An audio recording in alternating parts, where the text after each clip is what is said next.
Assalamualaikum warahmatullahi wabarakatuh. Selamat sore teman-teman ya. Aduh, ya sehat selalu semuanya ya. Oke, seperti biasa kita akan sharing-sharing ya teman-teman tentang dunia counter, bisnis counter ya teman. Kebetulan hari ini kita ada orderan ya yang akan kita kirim ke daerah mana nih? Gresik, Jawa Timur. Paket 500.000 teman-teman, usaha counter. Promo dikit ya, nggak apa-apa ya. Oke.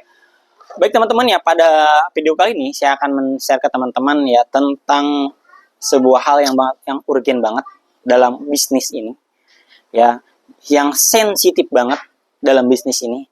Karena dengan hal ini tuh kadang teman bisa menjadi lawan. Ya. Kepercayaan bisa hilang ketika kita teledor dalam hal ini. Apa? Yakni keuangan. Ya teman-teman ya. Jadi keuangan itu sangat penting banget. Nah, bagaimana cara mengelola keuangan di ala uswah sel? Ala saya, ala kita di sini deh ya. Jadi teman-teman ya, kembali ke prinsip awal dulu saya sampaikan ya teman-teman ya. Dalam bisnis itu, teman-teman harus mengedepankan dua hal.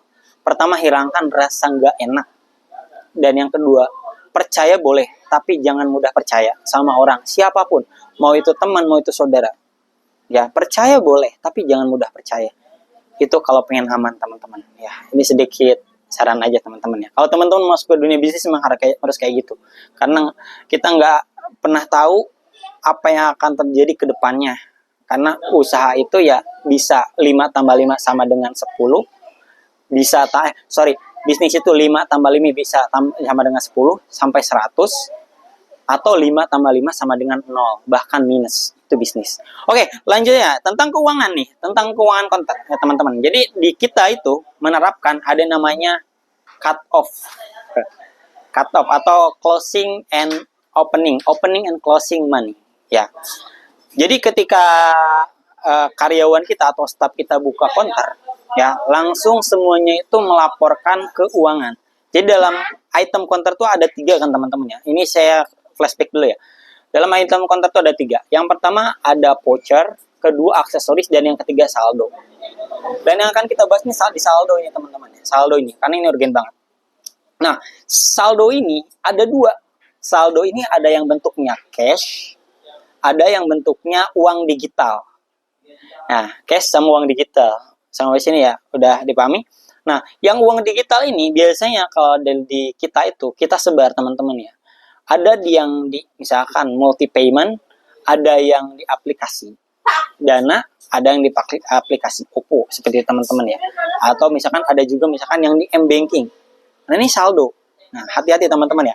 Nah, bagaimana cara mensiasati saldo ini biar aman? Kalau di kita itu selalu kita adakan ketika staf buka counter itu pasti membuat laporan keuangan manual.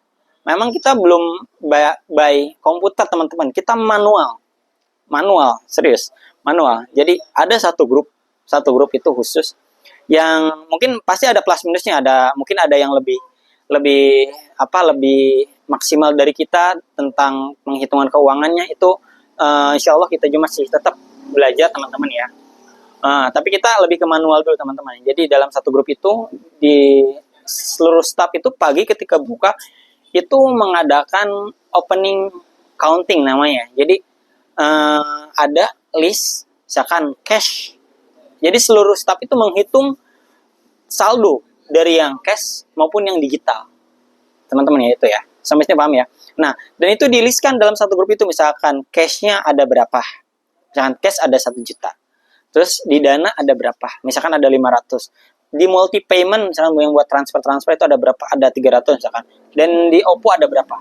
Nah, itu ditotalin jadi 1. Nah, saldo itu segitu. Misalkan dalam pagi itu ternyata saldo itu totalnya ada 2 juta. Nah, itu 2 juta. Nah, itu di luar voucher sama aksesoris. Ya, teman-teman ya. Nah, kalau udah kelis itu ya, teman-teman. Teman-teman kan udah tahu jadinya. Oh, total saldo misalkan di counter apa sale gitu kan, ada sekian.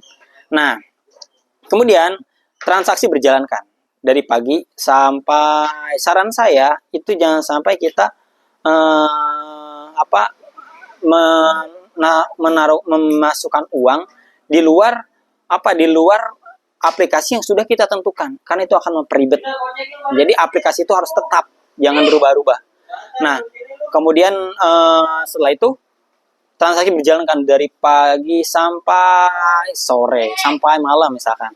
Nah, setelah transaksi selesai, teman-teman saya langsung hitung omset dan profit di hari itu. Dan misalkan aksesoris, kalau di kita saran saya uang aksesoris itu dipisah, jangan digabung. Kalau digabung puyeng, serius. Dipisah aja, uang aksesoris itu dipisah ya di satu kaleng misalkan.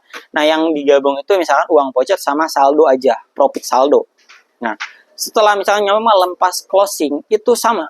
Ketika closing itu langsung dihitung kembali semuanya.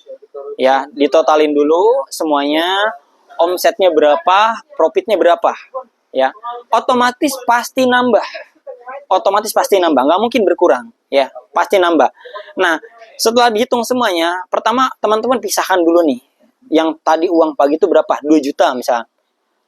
Nah, berarti yang sisanya itu adalah uang voucher dan uang profit saldo, teman-teman ya. Nah, setelah itu dipisahkan ya, totalnya misalkan ternyata profitnya 100, terus omsetnya dari ini tuh ternyata ada 800 misalkan, ada 800 untuk omsetnya. Seperti itu ya. Omset voucher ya, ini yang kita omongin adalah omset voucher ya, teman-teman ya. Jadi voucher itu kalau bisa ditandai nih, nanti akan ketahuan nih voucher. Kalau di kita sebenarnya udah ada ya teman-teman ya, udah ada aplikasinya untuk mengetahui omset voucher dan profitnya itu di hari itu udah ketahuan sebenarnya. Tapi kalau misalkan kalau masih manual sih memang agak ribet teman-teman ya. Jadi kalau misalkan mau sharing-sharing, silakan DM aja. Ada aplikasinya nanti kita akan sharingkan. Nah, omset voucher dipisahkan, profit dalam satu hari itu dipisahkan teman-teman. Seperti itu teman-teman. Nah, jadi saldo itu tuh aman, yang nggak akan berubah-berubah. Ya, seperti itu teman-teman. Nah, itu harus rutin setiap harinya. Dan jangan lupa untuk mengurangi pengeluaran harian. Misalkan uang makan berapa, ya uang makan berapa itu dikurangin langsung ya. Jadi nggak dan nguranginnya jangan pernah ngurangin dari saldo awal, jangan, itu akan memperpuyeng. Jadi sarannya untuk kalau mau kurangin aja dari profit ya, dan jangan ngurangin dari omset, kurangin dari profit untuk biaya harian atau operasional seperti teman-temannya. Dan jangan lupa juga untuk mencatat nih, kadang ini lupa untuk mencatat transaksi yang sekiranya itu ada adminnya. Misalkan kita top up ke Alfamart atau Indomaret, itu dicatat, itu masuk ke pengeluaran juga. Seperti itu teman-teman ya. Jadi pengeluaran juga itu nanti ada bahasanya tersendiri. Semoga bermanfaat ya, itu gambaran dari Uswah Sale ya. Jadi closing sama opening itu penting banget ya untuk teman-teman menjaga saldo tetap aman dan ketahuan profit di hari itu berapa ya, dan aksesoris dipisahkan saran saya. Semoga bermanfaat. Jazakallahu khairan katsiran dan salam dari Uswah Sale. Kalau ada yang mau tanyakan silakan tanya aja. Dan bagi teman-teman yang mau usaha counter bingung nyari aksesorisnya, kita ready harga grosir ya teman-teman, dan kita juga ready untuk paketan. Misalnya teman-teman bingung untuk barangnya itu sendiri bingung kayak gimana, silakan. Assalamualaikum warahmatullahi wabarakatuh.